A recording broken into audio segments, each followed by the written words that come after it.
Bismillahirrahmanirrahim. Bismillah, alhamdulillah. Wassalatu wassalamu ala rasulillah Sayyidina Muhammad ibn Abdillah wa ala alihi wa ashabihi wa azwajihi wa dhurriyyatihi wa ahli baitihi wa man tabi'ahum bi ihsan ila yaumil qiyamah. Yang sangat kita hormati pengurus Jam'iyah Nahdlatul Ulama Banjar, Kabupaten Banjar, bukan, nggak ada mesinnya, Banjar gitu ya. Jajaran pimpinan IAI Darussalam yang ternyata didirikan oleh para kiai. Karena didirikan oleh para kiai maka namanya IAI Darussalam, karena bukan manusia. Jadi hilang K-nya, tadinya kiai jadi IAI. IAI Darussalam. Para hadirin wal hadirat yang berbahagia, alhamdulillah kita ini di saat semua orang sudah membicarakan sesuatu yang dianggap praktis dan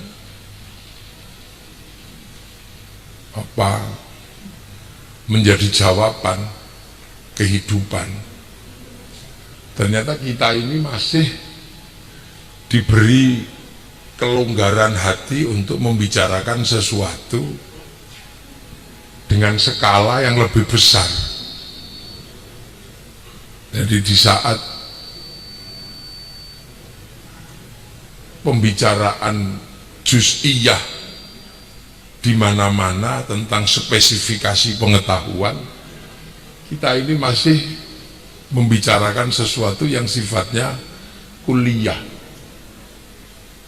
Nah, sifatnya yang kuliah ini adalah sesuatu yang memang sangat dibutuhkan oleh kehidupan manusia, yang orang sudah mulai pada lupa. Yaitu apa? Jalan selamat kembali kepada Allah. Ini kan sesuatu yang sudah jarang dibicarakan, bahwa membicarakan ahli sunnah itu adalah membicarakan jalan selamat kembali kepada Allah. Ini yang, tapi karena kemasannya ini adalah kemasan intelektual, maka seolah-olah ahli sunnah itu manhaj baru, padahal ahli sunnah itu adalah manhaj yang paling tua, karena itu adalah manhaj yang dilakukan oleh seluruh nabi semenjak nabi pertama diutus. Jadi ahli sunnah itu adalah manhaj yang diteruskan oleh Nabi Muhammad dari para nabi yang sebelumnya. Yaitu apa? Bagaimana manusia yang lewat di dunia ini selamat kembali kepada Allah. Manusia ini kan bukan di sini sebenarnya dulu tempatnya, di langit sana diturunkan ke sini supaya pulangnya selamat, dikirimlah para nabi. Jadi nabi itu tugas utamanya itu sebenarnya adalah menyelamatkan kita ini hidup supaya selamat pulangnya. Jadi supaya husnul khotimah, intinya cuma itu. Jadi makanya tugas nabi itu kan hanya menyelamatkan manusia ketika sampai di sini, datang dengan selamat, pulang juga selamat. Itu cuman seluruh nabi membicarakan agama sebagai sumber keselamatan dari akhirat kembali kepada akhirat, innalillahi wa inna ilaihi raji'un. Ini membicarakan sesuatu itu mesti melewati dunia. Nah, dunia inilah yang kemudian menjadikan perbincangan ahli sunnah wal jamaah itu menjadi dinamis. Hakikatnya cuma satu, datang selamat, pulang selamat. Cuman karena keselamatan itu ditentukan kehidupannya di dunia, ad-dunya mazra'atul akhirah, Maka perbincangan ahli sunnah itu menjadi dinamis, karena dunia ini diciptakan oleh Allah dari satu kalimat, idza arada syai'an ayyaqula lahu kun fayakun. Lah kun itu dari kana, lah kana itu wa akhwa tuha, temennya banyak. Maka ketika membicarakan agama sebagai sumber selamat lewat di dunia, lah dunia ini temannya banyak. Intinya manusia itu kan cuma disuruh biar selamat. Ahli sunnah wal jamaah itu kan cuma berbicara mahwal iman, mahwal Islam. Cuman itu sebenarnya, pokoknya cuma di situ. Antu minabillah wa malaikatihi wa kutubihi wa rasulihi wal yaumil akhir wa bil qadri khairihi wa syarrihi minallahi ta'ala. Cuman itu aja. Iman kepada Allah, harus iman. Wa malaikatihi dari dulu juga nggak pernah berubah. Semenjak dunia Nabi Adam sampai dunia Nabi Muhammad, malaikat itu yang populer ya cuman 10 itu. Ya kan? Wa kutubihi ya yang populer ya Taurat, Zabur, Injil. Itu kan Taurat, Zabur, Injil ini kan bukan kitabnya Nabi Muhammad, tapi harus diimani oleh umat Nabi Muhammad karena dia bagian dari perjalanan ahli sunnah. Wa rasulihi ya sampai zaman Nabi Adam. Artinya kaum muslimin ini tidak berhenti dari mata rantai yang panjang. Wal yaumil akhir, akhir kehidupan. Semuanya percaya kiamat, cuman ada yang sering bahas, ada yang enggak, gitu aja. Kalau yang sering bahas kiamat kan Hizbut Tahrir itu rajin bahas kiamat, Dajjal apa. Lah kalau NU jarang bahas kiamat. Kenapa? Kata kiai lah, yang ngapain juga dibahas sering-sering, wong kiamat itu bareng-bareng. Jadi sekali blung mati semua kan gitu. Nah, wabil qadri khairihi wa syarrihi minallahi ta'ala, masih sama. Islam anta syahada an la ilaha illallah wa anna muhammadar rasulullah, ya dari dulu ya begitu. Wa kafa billahi syahida wa tuqimus sholata. Nah ini sudah lebih fleksibel karena dunia ya, kalau capek ya dijamak, kalau masih kecapean kosor, kalau lupa kodok. Cuman ketika berbicara sholat ini di dunia, maka sholat itu menjadi kompleks. Sholat itu nutup aurat. Sholat diajarkan kiai, tutup auratnya bisa menjadi hak siapa saja, karena tutup aurat itu kain, urusannya pabrik kain. Dia bisa dengan Cina, bisa dengan Prancis, dan kiai harus memahami itu. Sholat itu wudhu, wudhu itu air. Sekarang air itu diurus sama pipa sama sanyo. Nah pipa sanyonya diurus Mas Pion. Ini itu aja sudah. Nah dunianya ini menjadi berkembang, dinamis gitu loh. Jadi agama itu menjadi dinamis. Orang sholat bikin masjid. Nah masjidnya diceritakan sebagai bangunan surga, tapi masjid itu nggak berdiri kalau nggak pakai semen. Semen urusannya pabrik semen, tingkat pengetahuannya bisa macam-macam. Ada besi urusannya pabrik besi, panjang. Bikin masjid menghadap kiblatnya harus diukur, lahirlah ilmu. Bikin kompas, yang bikin kompas orang Jerman. Banyak sekali problem-problem ini jadi problem dunia gitu loh. Pergi haji, ya kiai ngajarkan haji, tapi begitu waktunya berangkat diurus sama Yahudi, karena urusannya Boeing sama Airbus. Makanya kalau Yahudinya mati semua kita bisa renang kan gitu. Jadi, ya kayak begini. Jadi dunia, lewat dunia. Makanya agama itu tiba-tiba yang diurus itu menjadi banyak sekali. Yang masih konsisten ngurus teksnya biasanya para kiai. Nah ngurus fasilitasnya kiai sebenarnya. Ya kan, ngurus fasilitasnya itu kiai. Fasilitasnya kiai kadang udah nggak sanggup mikir, teksnya masih bisa dipikir, sistem fasilitatornya kiai udah nggak bisa mikir. Sholatnya masih bisa diajarkan, tapi tutup aurat pabrik kainnya kiai sudah nggak bisa ngajarin, ilmunya udah habis. Kiai ngajarkan wudhu tapi urusan pipa sama sanyonya kiai udah nggak bisa mikir sampai di situ. Nah ini sebenarnya kompleksitas, makanya ilmunya Nabi itu ada teksnya, ada konteksnya. Makanya ada yang tekstual, ada yang kontekstual. Nah sekarang ini kan tinggal bagi-bagi tugas gitu aja sebenarnya. Nah tiba-tiba ada yang paling iseng, seolah-olah ketika dia menguasai teks, tiba-tiba dia anti konteks. Jadi begitu dia menguasai teks, dia anti konteks. Karena memang teks itu benar, tapi kebenaran teks ini kan nggak bisa berdiri sendiri, gitu kan? Kebenaran teks itu nggak bisa berdiri sendiri. Haji bisa berdiri sendiri sebagai sebuah teks, tapi ketika dia sudah dijalankan dari mikot kepada Ka'bah itu butuh base. Nah base-nya itu produksi Cina. Dari teks itu butuh mushaf. Mushaf itu butuh pabrik kertas. Untuk bisa nyetak, perusahaan percetakan butuh bank, karena dia mesti utang bank dulu sebelum dibeli oleh negara. Padahal dari teks.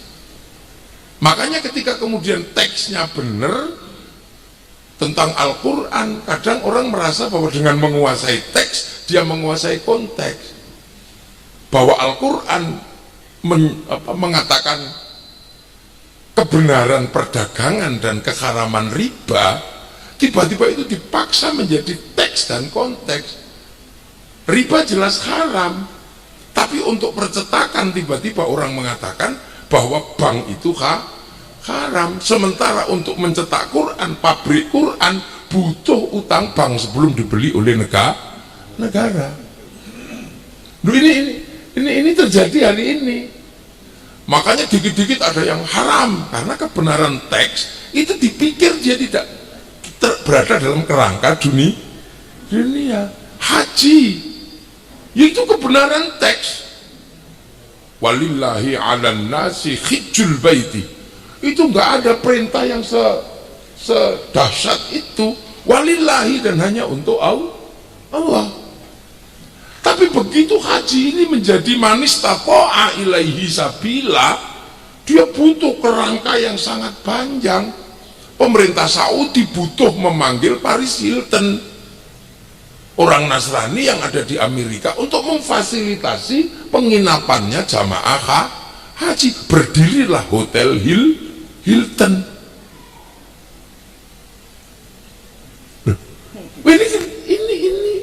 Ini jadi. Nah hari ini orang berputar di wilayah itu. Makanya ada hancurkan Yahudi. Konteks hancurkan Yahudi adalah karena Yahudi melakukan penjajahan di Filistin. Tapi kalau konteksnya adalah penjajahan di Filistin, tiba-tiba kemudian berlaku hukum umum seluruh Yahudi harus mati, maka pada saat yang sama harus dipertimbangkan. Orang pergi haji menjadi masalah karena apa? Hampir seluruh sistem perbankan dunia ini berpusat pada bank devisa New York, sehingga kemudian sistem yang ada di bank devisa New York punyanya Rothschild Rockefeller diduplikasi oleh sistem perbankan dunia, yang akhirnya orang pergi haji menjadi lebih mudah karena ONH bisa melalui bank. Ini mumpung ilmiah, jadi saya ngomongnya agak sedikit lebih enak gitu loh. Jadi ini di IAI soalnya. Jadi konteksnya adalah kemerdekaan Filistin, bahwa kemerdekaan Filistin itu harus karena apa? Dia dijajah oleh Israel. Konsepnya sebenarnya bukan dijajah, diganggu oleh Israel. Tapi kemudian keinginan untuk memerdekakan Israel adalah dengan mengangkat supremasi Palestina. Tapi pada saat yang sama dia mau menafikan seluruh prinsip dunia yang sudah dikerjakan oleh Yahudi. Lebih parah lagi, prinsip Indonesia dikalahkan dengan prinsip supremasi Filistin. Bendera Filistin bisa lebih berharga dari bendera merah putih. Nah, ini kan split personality yang sangat akut sebenarnya. Nah inilah makanya Islam itu menjadi sesuatu yang luar biasa ketika menghasilkan sebuah disiplin ilmu besar namanya ahli sunnah wal jamaah yang kita bicarakan ini sebenarnya. Makanya sebenarnya orang dengan pemahaman dasar tentang mangkana alayya wa ashabi, nah wa ashabi karena waktu itu Rasul masih dengan sahabat, tapi bahwa wal jamaah itu dinamis. Wal jamaah itu dinamis karena wal jamaah ini berkelanjutan sampai kepada al ulama warasatul anbiya. Nah itu menghasilkan satu disiplin ilmu yang kemudian teksnya tetap, konteksnya berubah sehingga dinamis. Makanya orang-orang dengan dinamisasi konteks seperti ini tidak selalu mundur, tapi siap menghadapi seluruh masa depan. Bahwa ulama punya tanggung jawab seperti tanggung jawab para nabi, hanya konteksnya berubah. Kalau nabi dalam perdagangan itu masih barter, jadi apa yang diharamkan, apa yang dihalalkan namanya perdagangan, dan apa yang diharamkan namanya riba. Konteksnya waktu itu baru transaksinya adalah transaksi barter, sehingga masih ada konsep fikih saya jual saya beli. Tapi yang dialami oleh para kiai NU hari ini itu sudah tidak berlaku saya jual saya beli. Karena apa? Indomaret, Alfamaret nggak mensyaratkan itu, apalagi Gojek sama Shopee. Tapi bahwa barangnya ada, kan gitu. Terus hubungan antar personal itu, hubungan antar personal, wa ja'alnakum syu'uban wa qabaila lita'arafu. Zaman Nabi konsepnya adalah pertemuan kaum muslimin dengan siapapun tanpa batas nation state. Jadi manusia belum punya nation state. Hari ini konsep wa ja'alnakum syu'uban wa qabaila ini dipertemukan oleh nation state, oleh negara bangsa yang semua manusia punya identitas. Kan itu punya identitas apa? Nomor kependudukan. Yang tadinya bangsa dan suku itu ya kamu hidungnya gitu, oh Cina. Oh kamu hidungnya begitu, oh Arab. Konsep negara bangsa itu orang Cina bisa menjadi warga Indonesia, orang Indonesia bisa menjadi warga Arab. Wah, ini kan kompleksitas yang luar biasa, sehingga kemudian dinamika ahli sunnah wal jamaah itu punya wajah yang berbeda-beda, dan itulah yang namanya ijtihad. Makanya ijtihad itu menghasilkan ilatnya apa sih sebenarnya hukum itu. Dasar utamanya tetap maqasidus syar'iyah. Apa maqasidus syar'iyahnya? Asas tasreknya apa? Gitu. Nah, hukum-hukum tasreknya apa? Usul fikihnya apa? Fikihnya apa? Begitu sampai tiba-tiba di titik sama-sama paradok, muncul kontekstualisasi syariah. Lu kan gitu. Muncul dekonstruksi syariah. Lahirlah ulama-ulama baru seperti Abdullahi Ahmad An-Naim, ya kan, muncul. Itu dinamisnya luar biasa. Cuman penguasa teks ini memang tidak boleh bodoh. Makanya penguasa teks itu zaman dulu disyaratkan ada penguasa teks dengan kelas mujtahid mutlak. Nah, di zaman mujtahid mutlak ini nggak boleh talfek, karena orangnya pinter-pinter. Nah, sekarang mujtahid mutlaknya adalah Syekhul Gugli. Ini zaman berubah. Satu contoh aja, gak usah jauh-jauh. Hadratus Syekh Hasyim Asy'ari, pendiri Nahdlatul Ulama, ini mendapatkan gelar Hadratus Syekh karena hafal Kutubus Sittah, Sahih Bukhari, Muslim, Sunan Abu Dawud, Nasai, Tirmidzi, Ibnu Majah. Itu. Sekarang orang menduplikasi satu Mbah Hasyim itu kira-kira butuh berapa orang? Dulu dipikul satu orang ini wapal Sahih Bukhari, Sahih Muslim. Ini sekarang kalaupun apal Sahih Bukhari, Sahih Muslim sudah dipikul 6 orang. Yang satu cuma Sahih Bukhari, yang satu Sahih Muslim, yang satu Abu Dawud, yang satu Nasai, yang satu Tirmidzi, yang satu Ibnu Majah. Tiba-tiba ada yang cuma apal hadis satu, kullu bid'atin dolalah, menghantam yang apa ini gitu. Ini terjadi. Yang satu apalnya innamal a'malu bin niat, ya nggak pernah ketemu. Yang satu bid'ah, yang satu tergantung niatnya. Kan selesainya kapan? Sudah selesai. Imam Syafi'i itu memikul berapa disiplin ilmu, kan gitu. Sampai Imam Bukhari, Imam Muslim itu tidak sekomplit Imam Syafi'i. Apalagi kita itu. Ini zaman, jadi disiplin teks ini yang mikul menjadi semakin banyak.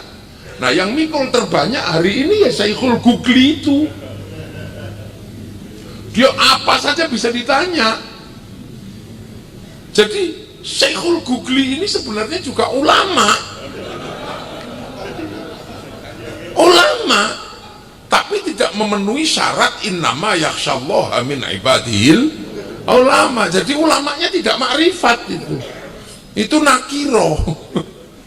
Jadi karena dia nakiro nggak boleh jadi mubtada, karena mubtada kalau nakiro khobarnya muqaddam, mubtadanya muakhir, makanya banyak sekali yang jadi korban huwa gitu. Ini sekarang gak ada yang mikul. Makanya ada beberapa orang yang takut. Jadi jangan salah, makanya banyak sekali orang yang takut karena teks itu seremnya luar biasa.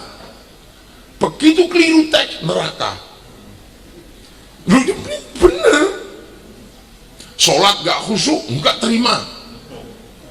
Kan serem kan itu. Jadi ibadah itu serem.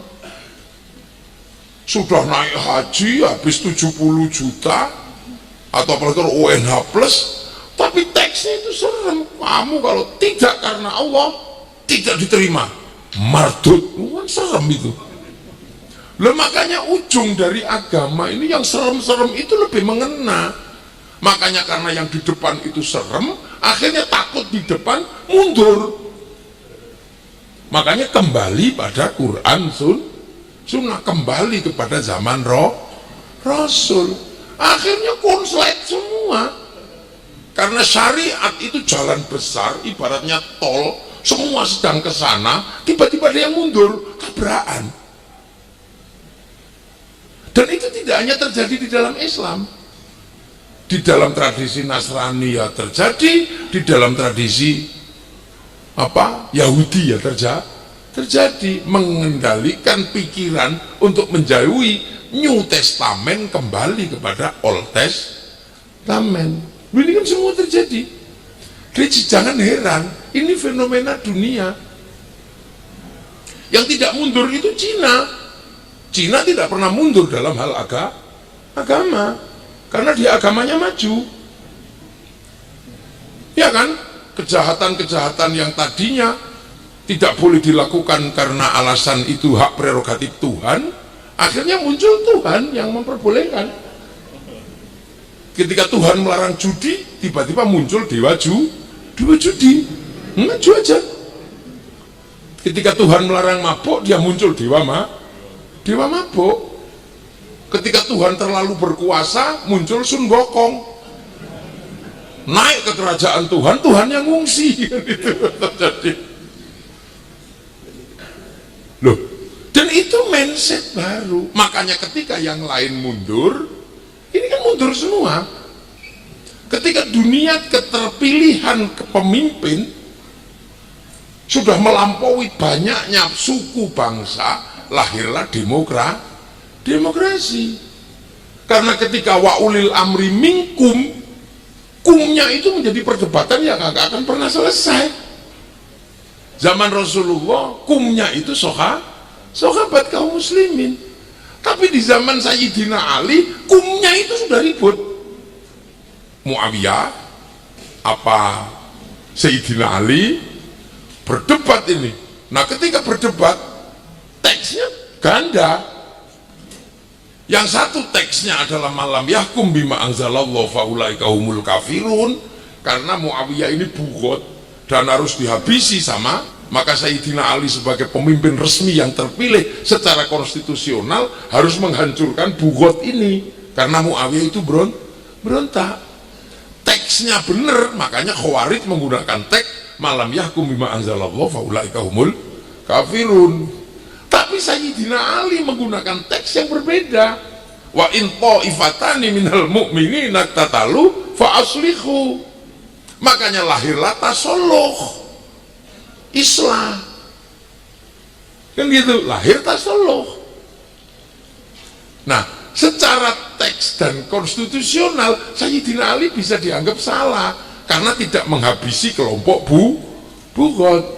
Tapi siapa berani nyalahkan Sayyidina Ali? Karena ana madinatul ilmi wa aliyun buah. Itu sebenarnya rumitnya luar biasa. Apalagi sekarang kumnya itu sudah beraneka macam. Yang FPI yang nggak mau dipimpin sama NU, yang NU nggak mau dipimpin sama Muhammadiyah, yang Muhammadiyah nggak mau dipimpin sama LDII. Ini kumnya tambah banyak di situ. Nah, kekhawatiran tekstual ini maka kemudian melahirkan prinsip kembali pada Quran Sunnah, kembali kepada kepemimpinan zaman Nabi, menganulir sistem demokrasi. Akhirnya beberapa negara yang tadinya konteks kepemimpinannya sudah berjalan, begitu mundur, hancur. Suriah, Libya, hancur. Jadi bukannya niatnya memperbaiki, tapi malah remuk. Sudah zaman transaksi, jalur sutra ini menghasilkan sistem ekonomi transaksional yang luar biasa dengan ujung Madinah. Maka Rasulullah mengajarkan berdagang pada para sahabat berada di pasar. Abdurrahman bin Auf, Sayyidina berdagang di pasar. Ketika transaksi-transaksi itu masih menggunakan transaksi di zaman itu, masih sangat mudah untuk menisbatkan transaksi ini kepada kehalalan perdagangan. Tapi seiring waktu, transaksi kalau menggunakan emas mate sampean. Lah kalau misalnya beli kapal gitu terus pakai emas, itu mikul emasnya berapa?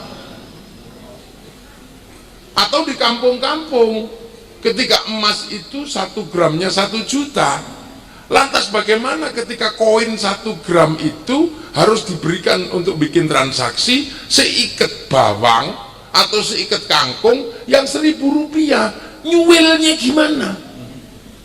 Rumitnya kayak gini, tiba-tiba kemudian terfasilitasi oleh namanya mata mata uang menggunakan hukum obligasi. Obligasi ini berwujud pada giral kartal, sehingga orang lebih mudah. Ada pecahan 5 rupiah, ada pecahan 1.000 rupiah. Nah, karena ini tidak ditemukan teksnya dan orang takut dengan prinsip riba yang bahkan lebih sadis daripada menzinai ibunya, akhirnya ini mundur. Fasilitas obligasi perbankan haram. Sudah, akhirnya kemudian kaum muslimin yang tadinya berdagang maju karena meninggalkan itu mundur, perusahaannya hancur. Apa akhirnya? Apa? Menjadi YouTuber. Ini problem-problem hari ini. Makanya akhirnya tidak muncul pengusaha-pengusaha besar kaum muslimin yang menggunakan prinsip di luar kelaziman kehidupan hari ini. Itu saudara kita Muhammad bin Salman, perbankan. Itu Walid bin Talal, perbankan. Mana ada? Lalu gitu, akhirnya ini runtuh. Lantas yang disalahkan adalah ini ulah Yahudi, padahal Yahudi nggak ngapa-ngapain. Yahudi itu pengen sampean sejahtera biar dagangannya laku. Semakin rajin umroh karena ekonominya jalan, pesawatnya semakin laku. Rajin haji, hotelnya yang di sana tambahlah laku. Dunia tentram, maka kemudian sulam alisnya laku, parfumnya laku. Kan ini sebenarnya prinsip dagang itu kan gitu. Apakah kemudian orang berdagang pengen dunia ribut? Enggak. Makanya sistem keributan ini sebenarnya ada sesuatu yang lagi saya bikin hipotesis, bener enggak gitu loh. Nabi ini kan mengatakan kepada kita utlubul ilma walau bisin, tapi kita malah curiga, malah nggak jalan ke sana. Akhirnya tahun 2007 ada 8 triliun dolar dari bank devisa New York geser ke HSBC, sehingga kemudian sistem duplikasi teknologi dunia semua ada di Cina. Dan sekarang Cina berjalan dalam mekanisme dunia yang kita pakai. Dia bisa produksi alat-alat sehingga ansor ketahuan kalau ansor karena Cina. Karena apa? Dia produksi mesin bordir mereknya Butterfly untuk bordir banser ansor. Iya, dia bisa memfasilitasi kaum muslimin sholat dengan sajadah yang bagus. Dan sajadah dari Cina 1 lembar di Mekah dijual dengan 50.000. Zaman umroh lah kesana lah ketemu itu made in Cina sajadah yang kalau kita hitung itu ini biaya produksi sekitar 300.000, tapi di sana bisa dijual 50.000. Mukena dijual dengan 15.000. Apakah kita masih berpikir bahwa negara produsen masih menginginkan perang, sementara industri mereka tidak jalan kalau ada perang? Masihkah kita menuduh bahwa Yahudi menjadi dalang perang di seluruh dunia, sementara Yahudi membutuhkan pasar agar barangnya terbeli dalam situasi perdamaian? Makanya kalau anak sekolahan pasti tahu dulu ada biaya-biaya perdamaian yang dikeluarkan oleh perusahaan-perusahaan besarnya orang Yahudi. CSR perusahaan Yahudi mengeluarkan biaya besar untuk funding hak asasi manusia, lingkungan hidup, dan demokrasi tahun 90-an. Namanya lacak itu. Kalau mereka menginginkan perang, apakah mungkin mereka membiayai perdamaian? Sesungguhnya mereka ingin berdamai dengan kehidupan. Karena apa? Mereka bisa jualan. Makanya kalau orang Yahudi masuk surga terus kemudian disuruh Tuhan milih, kamu milih surga apa pilih neraka? Pasti dia akan milih, saya akan bangun jembatan aja deh antara surga dan neraka. Mau ngapain? Mau jualan. Itu makanya gigi begitu. Ini. Nah, silang sengkarut agama yang seperti ini terjadi dan kita menikmatinya. Makanya para ulama dengan sebuah disiplin ilmu yang apa ya, yang masih kontekstual di setiap zamannya, mampu melakukan sesuatu yang luar biasa, yang menurut orang sekarang yang ahistoris ini masalah, gitu loh, ini masalah. Apalagi ketika dunia sudah mengerucut kepada sebuah disiplin ilmu yang sudah lagi bukan G2G tapi B2B. Era digital ini kan sudah melepaskan dari era analog, ini sudah B2B, sudah bukan G2G. Itu kan, itu sudah dirancang dulu bahwa dunia akan mengalami namanya megatrend 2000. Yang nulis John Naisbitt, orang sekolahan pasti tahu itu. Setelah John Naisbitt menulis Clash of Civilization, tiba-tiba dunia diguncang lagi oleh pemikiran baru namanya Clash of Civilization, yang nulis Samuel Huntington. Kan ini sejak sekolahan masih itu, bahwa dunia akan berbenturan antara timur barat. Nah, ketika dunia berbenturan timur dan barat, Amerika dan Cina dalam simbol timur dan simbol barat, Anglo-Saxon dan Tao, ini menjadi tren dunia, bahwa seolah-olah nanti perangnya adalah perang agama. Makanya negara-negara waktu itu yang terpukau dengan gagasan ini dan tidak punya basis agama, akhirnya mereka investasi dalam dunia agama. Ketika nanti terjadi peristiwa itu, mereka sudah punya kaki agama. Tapi kan nggak mungkin bikin agama baru. Maka kemudian di seluruh dunia ada tren recycling, memproduksi kembali produk-produk agama yang sudah lewat, di recycling. Misalnya tentang khilafah, di recycling lagi. Itu tentang tentang isbal, tentang jenggot, tentang apa, di recycling lagi di Islam. Di Nasrani juga dilakukan lagi itu, sehingga muncul kelompok-kelompok yang menerima recycling ini, produk-produk recycling ini. Nah, cuman produk recycling ini kan kalau dibawa ke pasar itu nggak laku. Bagi siapa? Bagi orang dengan pemahaman sanad ilmu yang masih mapan. Karena semua orang dengan problem historis pasti tahu, oh ini sudah pernah terjadi di zaman sahabat. Oh ini khilafah sudah pernah terjadi. Oh isbal itu. NU kenapa nggak pernah menerima produk recycling? Karena NU tidak ahistoris. NU tahu, oh ini di zaman ini, oh ini sudah terjadi di zaman ini. Tapi kan yang menerima program recycling ini sebagian besar adalah kelompok ahistoris. Makanya produk-produk ini laku keras di kelompok ahistoris. Kelompok apa? Kelompok yang langsung kepada Quran Sunnah. Dia tidak menerima sejarah, tidak menerima proses, pokoknya langsung Quran Sunnah langsung. Nah, yang namanya histori ini dia nggak tahu bahwa itu sudah pernah terjadi. Siroh nggak ngerti, sistem turos tidak paham. Akhirnya kelompok ini menerima, oh ini baru. Kalau lima ada ta'akharul muslimun wa taqaddamal akhirun khilafah isbal, laku keras di kelompok ahistoris. Lah ini kan program black market sebenarnya, agar produk diterima oleh pasar dan pasar itu menerima produk recycling, maka pasar harus dibikin ahistoris.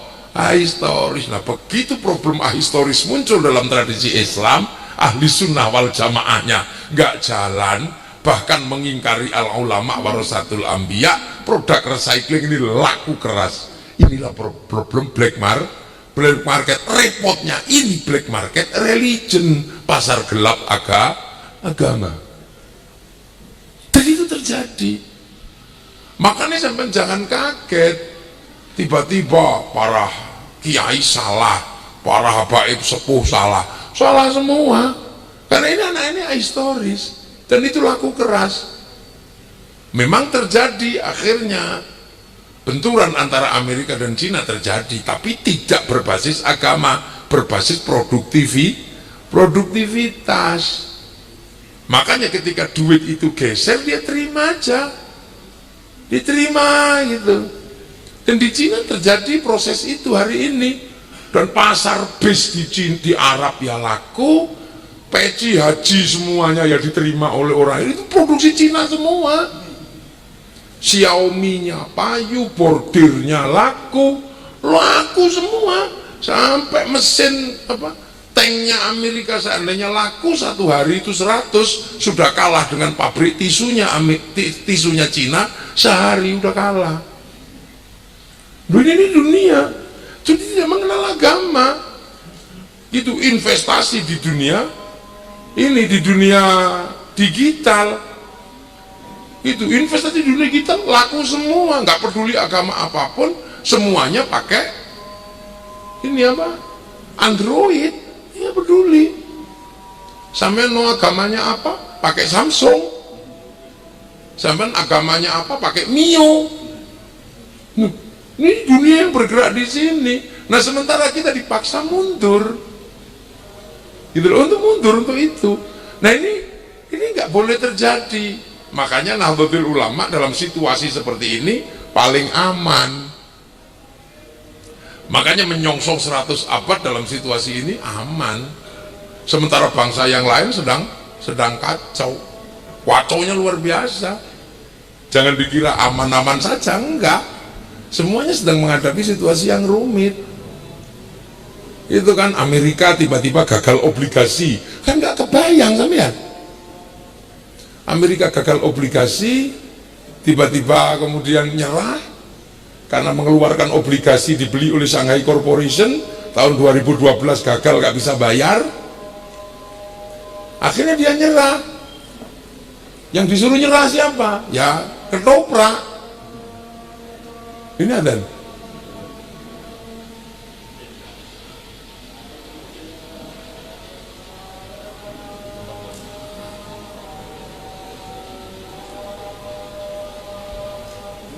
La haula wala quwwata illa billah.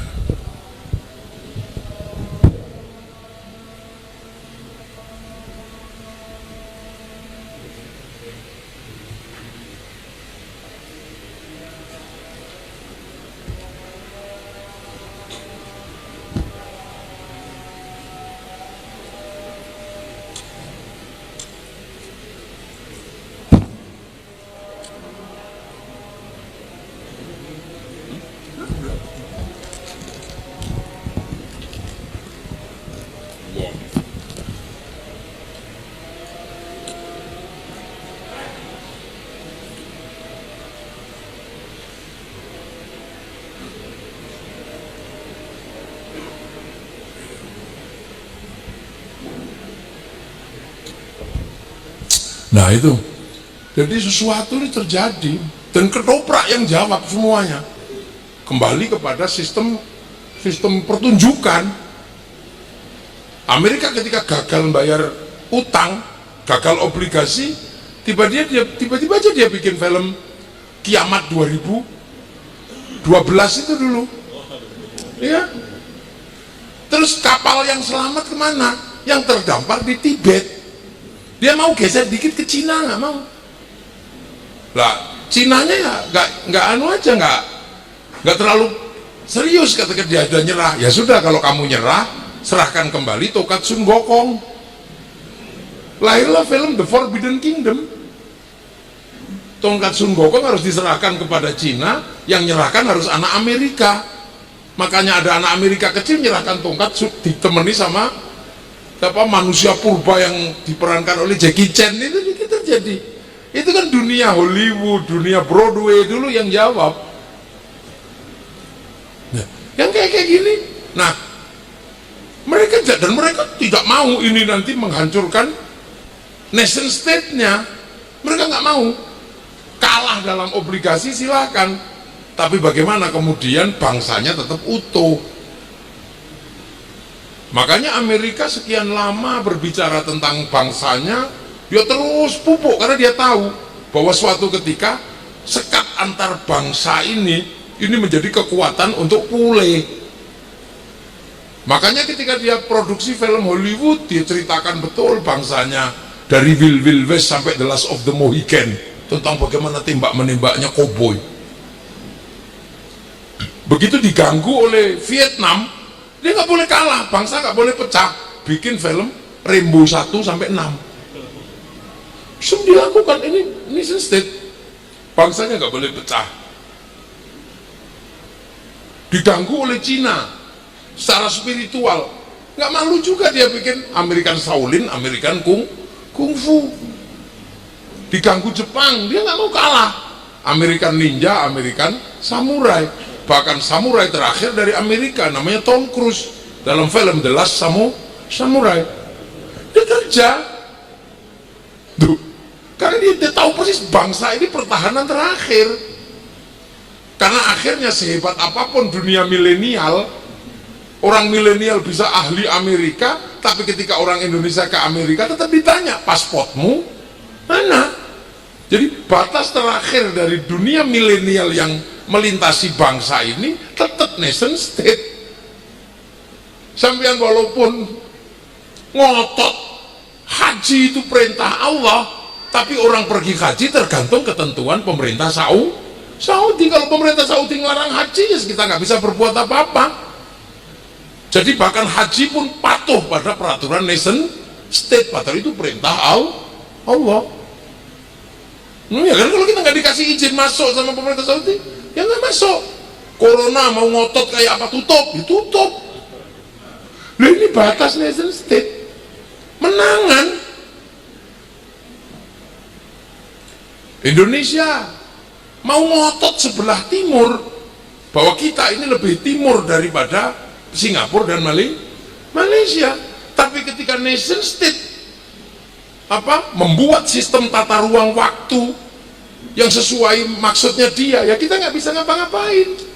Bagaimana bisa waktu Singapura dan Malaysia, Kuala Lumpur dan Changi bisa 1 jam lebih awal dari waktu Jakarta? Sama mau ngotot kayak apa, ya nggak bisa. Karena nation state Singapura dan Malaysia adalah persemakmuran, dia bagian dari Inggris, dan Inggris memperbolehkan mereka masuk waktu 1 jam lebih awal dari waktu Jakarta, menggunakan waktu Indonesia Tengahnya Kalimantan. Kalian suka nggak suka bahwa karena ketika mereka 1 jam lebih awal, maka bursa efeknya boleh buka di jam sesuai dengan jam yang tertera di keputusan negara, sehingga bursa efeknya buka 1 jam lebih awal daripada bursa Jakarta. Saham terbaiknya habis di sana, yang jelek-jelek baru masuk Jakarta. Itulah salah satu alasan mengapa Indonesia pindah ke IKN di Kalimantan Timur. Gitu. Ini kan ini problem nation state, bukan problem hoa. Ini kan dikira hoa, tempat pembuangan jin, pembuang anak itu kan orang-orang yang memang korban hoa semua. Jadi jangan dikira, dan itu nation state. Kita nggak bisa, kita menganulir itu harus mengerahkan angkatan perang. Tapi kan nggak mungkin perang kalau itu ya sudah ngalah, geser situ aja gitu. Duh, ini menjadi problem nation state yang sangat serius. Eropa mau ngotot kayak apa terserah, tapi Prancis paling bisa menggunakan harga diri menjadi resources yang diproduksi. You suka nggak suka bahwa yang namanya tas itu adalah alat untuk membawa barang, tapi disiplin keilmuan Prancis mampu menceritakan bahwa tas yang dia diproduksi bukan tempat untuk menaruh barang, tapi tempat untuk mengangkat harga diri. Sehingga 1 kontainer tasnya orang Inggris bisa kalah dengan 1 Hermes yang dibawa oleh orang Prancis. Nah, kita nggak bisa menceritakan itu. Obat kanker terbaik di Eropa nggak bisa dikalahkan oleh Bajaka, karena kita nggak bisa menceritakan Bajaka itu, cuman bisa menceritakan iyakah kan gitu. Ini semua kan bahwa obat syahwat paling kuat itu selalu kadal Mesir. Ini kan dia yang diceritakan. Kita nggak bisa bercerita bahwa ada obat kejantanan yang paling kuat itu ada di Kalimantan, namanya apa? Pasak bumi. Kita nggak bisa menceritakan itu. Coba kalau terus-terusan kita menceritakan itu, mungkin juga berhasil. Gitu kan, kita nggak punya narasi yang cukup. Karena anak-anak IAI lebih berdebat tentang teks. Dulu itu. Jadi al-akhdhu bil jadidil aslahnya kita nggak bisa. Dulu ini kan ada problem serius sebenarnya. Akhirnya kita dipaksa menjadi negara yang tidak boleh berproduksi, cuma negara konsumsi. Jepang nggak mau dia menjadi negara konsumen, dia harus jadi produsen. Maka dia harus menyelamatkan jangan sampai sekat antar generasi tua dan muda dalam peristiwa restorasi Meiji dan Tokugawa itu dipelihara, bahwa Jepang pernah mengalami konflik berdarah antar anak bangsa. Itu nggak boleh dipelihara, tutup itu semua, diceritakan dengan sederhana di generasi milenial. Cukup dibikinkan film Samurai X dengan tokohnya Rurouni Kenshin. Ini kan cara nation state-nya dijaga betul. Karena apa? Perlindungan buat ja'alnakum syu'uban wa qabaila itu ya nation state. Malaysia dia tahu negaranya rentan dengan konflik karena negara Shah Bandar, tapi itu nggak boleh terjadi karena masa depan Malaysia harus lebih panjang antara yang di Pertuan Agung dan yang Perdana Menteri menghadapi problem rasialis di Malaysia. Maka si kecil-kecil ditarik kembali mundur, sudah deh serahkan kembali aja pada si Upin dan si Ipin. Si Upin dan si Ipin nggak boleh mengulang konflik rasialis, maka dari kecil dikenalkan dengan anak India namanya Jarjit. Dia nggak boleh lupa ada anak-anak Cina, kenalkan Mei Mei. Dia nggak boleh lupa ada anak-anak Indonesia, kenalkan Susanti. Karena mereka sadar betul masa depannya adalah negara yang harus bisa berproduksi. Bagaimana kemudian ketika Korea menceritakan drakornya itu. Drakor itu biayanya paling murah. Cuman foto di depan mobil sama di meja dimakan, cuman itu aja. Dia nggak pernah pakai yang perang juga enggak. Drakor itu kan cuman modalnya air mata. Gitu. Tapi mindset yang terbangun memungkinkan orang untuk mengambil resources yang berbasis Korea. Jual makan laku, jual ngini laku, potongan rambut laku. Bahkan kemarin kita hitung ya, ada sebuah fenomena besar yang pernah memporak-porandakan sekat dunia. Perang dingin Amerika dan Soviet, konflik di Eropa itu menjadi sekat yang cukup kuat di tahun 90-an. Itu bisa dijebol oleh Metallica kok. Ketika tahun 95 tiba-tiba konser terbesar dunia Metallica ada di lapangan merah di Moskow. Orang Eropa nggak ngurus lagi konfliknya, orang Amerika datang ke Soviet bersatu walaupun perang dingin. 6 juta penonton, dan itu menjadi sebuah legenda yang oleh pengamat musik dikatakan nggak mungkin tersaingi oleh fenomena masa depan dunia. Bahkan Woodstock nggak bisa mengalahkan konser Metallica. Tapi begitu ada corona langsung di KO sama BTS, diajar sama BTS. Dia konser melalui konser daring, sekali konser yang nonton 100 juta orang. 1 minggu 4 kali, dalam 1 bulan 16 kali, kali 1 tahun. Tak hitung pemasukan dari BTS yang masuk ke Korea itu 1.250 triliun. Loh, makanya dia pertahankan betul sistem itu. Nah, Indonesia dalam situasi seperti ini menjadi fenomena dunia. Kenapa? Kok faham-faham recycling tadi itu mesti patah ketika masuk Indonesia? Ini kan fenomena yang aneh. Arab Spring menghancurkan Tunisia sampai ke semenanjung Arab. Sampai di sini patah, terorisnya digantung, bunuh. Ini apa? Cerita tentang jilbab, cerita tentang jenggot, di sini biasa-biasa aja. Enggak ini. Duh, ini kenapa? Oh, sudah tertata. Ternyata landasan kebangsaan Indonesia sebagai sebuah negara Islam terbesar sudah sesuai dengan syariat. Jadi Indonesia tidak pernah mengingkari syariat satupun.